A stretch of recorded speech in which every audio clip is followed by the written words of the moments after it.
dólar fecha pelo segundo dia consecutivo no maior nível nominal da história, em meio à repercussão do detalhamento do pacote de gastos do governo. A moeda americana terminou a quinta-feira cotada a R$ 5,98, depois de ultrapassar a barreira dos R$ 6.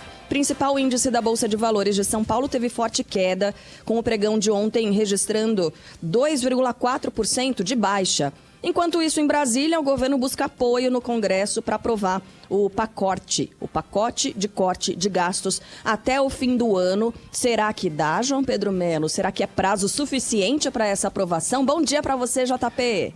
Oi, Carlinha, bom dia para você, para todo mundo que está nos acompanhando. Olha, o Congresso Nacional diz que é tempo suficiente, viu? A gente vai ter que acompanhar detalhadamente, porque são várias coisas que precisam ser votadas, mas ontem, depois de mais uma reunião com o ministro da Fazenda, Fernando Haddad, o presidente do Congresso Nacional, senador Rodrigo Pacheco, disse que sim, vamos nos dedicar a discutir e votar essa proposta de ajuste das contas públicas até o recesso de fim de ano. Após mais uma reunião, então, reunião essa classificada como positiva, tanto pelo ministro da Fazenda como também pelo presidente do Congresso Nacional, ficou então decidido o seguinte, que a Câmara vai apreciar esse texto em mais detalhes, etc., e o Senado praticamente vai votar diretamente no plenário, ou seja, só vai analisar ali o que foi de fato mudado, alterado pela Câmara dos Deputados, o restante vai ser ratificado. Essa foi a palavra usada por Rodrigo Pacheco. Bom, segundo Fernando Haddad, não existe uma espécie de bala de prata, né? Ele disse que o mercado normalmente reage a essas situações e destacou que o trabalho feito até aqui não resolve em 100% o problema do déficit das contas públicas. Não acredito em bala de prata. Nós não vamos resolver o problema herdado de 10 anos de déficit primário de um ano para o outro. Estou satisfeito com o resultado desse ano. Eu sei que vocês ouvem o mercado, e é dever de vocês ouvir o tal mercado. Mas também tem que colocar em xeque as projeções que não foram realizadas, que não foram vistas, né, que não aconteceram, as profecias não realizadas. Crescimento de 1,5%, nós estamos com um crescimento de 3,5%. Déficit de 0,8%, tirando o Rio Grande do Sul, estamos com 0,25%. Então, nós precisamos também, quando conversar com o mercado, pedir um pouco também, né, assim como nós procuramos fazer uma leitura daquilo que é correto, o mercado assinalar, também o mercado tem que fazer uma releitura do que o governo está fazendo. Porque nem em termos de crescimento, nem em termos de déficit, o mercado acertou. Essa é aquela tradicional fala também do presidente Lula, né? Que entidade é essa, o mercado, qual o rosto dessa entidade? Bom, depois de quase um mês de debates, o governo então apresentou esse pacote de corte de gastos, são 70 bilhões que devem ser poupados pelos próximos 2 anos, sendo 30 para 2025, 40 para 2026, e o presidente do Congresso Nacional, senador Rodrigo Pacheco, ao comentar esse tema, disse que ele e os líderes tiveram essa impressão positiva com relação ao pacote de gastos apresentado pelo governo, e disse que o debate das medidas poderia ser demorado, mas que será uma prioridade nas próximas semanas. Ontem à noite nós tivemos uma reunião no Palácio do Planalto. Na ocasião eu pude externar ao ministro Fernando Haddad a minha particular boa impressão em relação às medidas, mas obviamente nós estamos numa casa colegiada e essa oportunidade de falar aos líderes é uma oportunidade, além de indispensável, muito conveniente. Então, o nosso compromisso no Senado é que, tão logo a Câmara dos Deputados aprecie a proposta de emenda à Constituição e o projeto de lei complementar, o Senado submeta diretamente ao plenário para que possa ser ratificado em revisão aquilo que a Câmara fizer em relação a esse pacote. Então, esse compromisso foi feito com o ministro Fernando Haddad, com o ministro Padilha, com o próprio presidente Lula ontem, do nosso engajamento para que até o final do ano, antes do recesso, possamos ver apreciadas essas medidas da equipe econômica. Bom, o governo ontem também apresentou a chamada reforma da renda, né, que já estaria madura para uma discussão, mas a Haddad disse que tem que ser coisas totalmente separadas. Primeiro se fala do corte de gastos, depois dessa reforma da renda, exatamente por isso essa reforma vai ficar mais para o ano que vem. Que é essa reforma, JP? É aquela isenção do pagamento do imposto de renda para quem recebe até R$5.000, sendo que existe uma compensação para quem recebe mais de R$50.000. R$1.000 por mês, mas lembrando, essa vai ficar para o ano que vem, pessoal.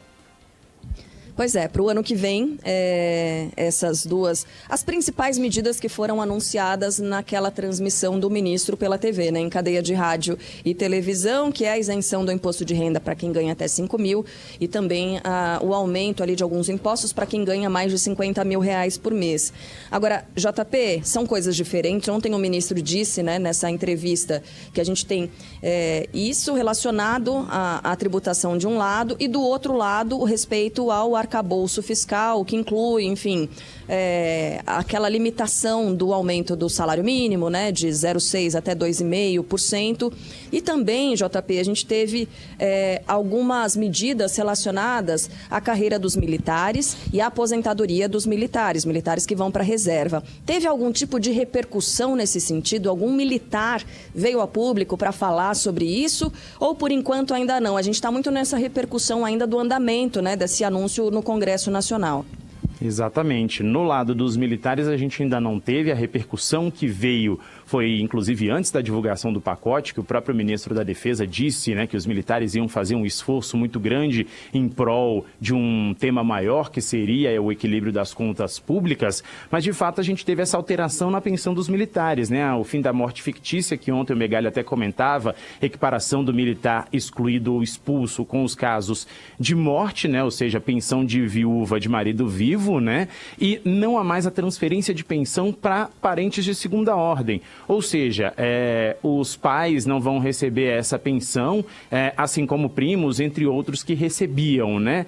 E a grande novidade, que foi exatamente o que, inclusive, conversei nos bastidores com algumas pessoas do meio militar e disseram que pegou, foi a criação de uma idade mínima de 55 anos para a passagem da reserva, ou para a reserva. Isso porque hoje, né, na regra atual, são 50 anos. Então, aumenta em 5 anos o tempo de serviço desses militares. Muitos não gostaram, obviamente, mas é uma situação que foi aceita pelo ministro da Defesa, o José Múcio, e que, portanto, vai valer para todos os militares a partir de agora. O timing para os militares brasileiros para negociar a manutenção de mamatas não podia ser o pior, né? Não. A gente está vendo aí literalmente dezenas de militares correndo o risco de ir em cana, fora aqueles que não foram responsabilizados dentro do inquérito, mas tiveram um papel, e aí eu roubo aqui um pedacinho do texto do Conrado Uber Mendes ontem na Folha de São Paulo, que tiveram um papel de golpistas passivos. Diz o Conrado que os militares hoje no Brasil se dividem entre, obviamente há exceções, tá? Não leve isso ao pé da letra, mas se dividem basicamente entre golpistas ativos, que são os Mários Fernandes da vida, os Braga Netos da vida, e aqueles passivos.